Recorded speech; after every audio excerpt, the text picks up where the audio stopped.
तब वो मुसीबत में है, और अगर मैंने उसकी हेल्प कर दी तो उसमें प्रॉब्लम क्या है? लौटा देगा पैसे, कौन सा घर से भाग रहा है अपने वो।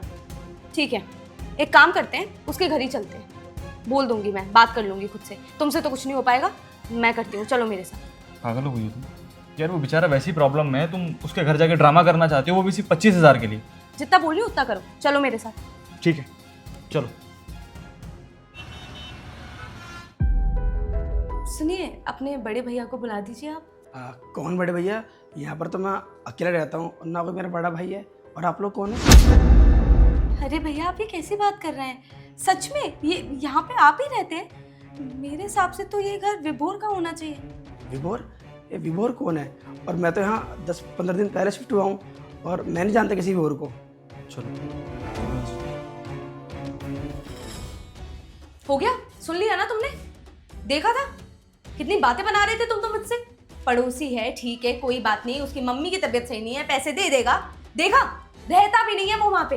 कोई नया लोग आ गए वहां पे रहने के लिए, अब क्या बोलोगे तुम? कहाँ से पैसे आएंगे इतने सारे? देखो, तुम ज़्यादा मत सोचो यार, कोई बात नहीं, शायद वो पैसे हमारी किस्मत के थे ही नहीं, लेकिन आई प्रॉमिस मैं आगे से ध्यान रखूंगा इन सब चीज़ों का। ऐसे ही किसी पर भरोसा करके किसी को पैसे नहीं दूंगा। तभी तुमसे बोलती हूँ पत्नी की सुनना करो, पर तुम ना मर्द जात एक जैसी होते हो। ठीक है, आ गया ना तुम्हें समझ में? चलो जाओ, दिमाग मत खराब करो। जाके देखना कौन है, ये मैं देख लेता हूँ। नमस्ते भाभी जी। तुम? भैया होंगे क्या घर पे? रुको, बुला रही हूँ। सनी! क्या हुआ अर्जित, आप कौन? नमस्ते भैया, आपके पैसे लौटाने के लिए आया था। माफ़ कीजिएगा, आने में थोड़ी देरी हो गई। वादा 2-3 दिनों का करके गया था और आया देर से हूँ। कुछ मजबूरी थी भैया। ये लीजिए, आपके पूरे पैसे लेकर आया हूँ, आप गिन लीजिए। और भैया, आपका बहुत बहुत शुक्रिया, आपने मेरी मुसीबत में मदद करी। ये बुरा ना माने तो एक बात पूछूं आपसे? जी पूछिए भैया। अभी थोड़ी देर पहले हम लोग आपके घर गए थे, तब पता चला कि आपने वो मकान भी खाली कर दिया।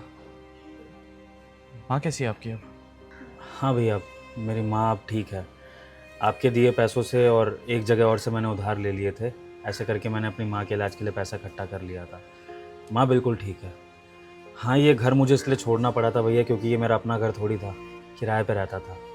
और जब आपसे पैसे मांगने आया था तो किराया भरने के भी पैसे थे नहीं मेरे पास। तो बस माँ के इलाज के लिए जो पैसा लिया, उससे माँ का इलाज कराया और ये घर मैंने खाली कर दिया था। भैया, जब आप घर का किराया नहीं भर पा रहे थे तो फिर आप मेरे ये पैसे लौटाने वापस कैसे आए? गांव में मेरी एक छोटी सी ज़मीन है, उसको बेचकर मुझे कुछ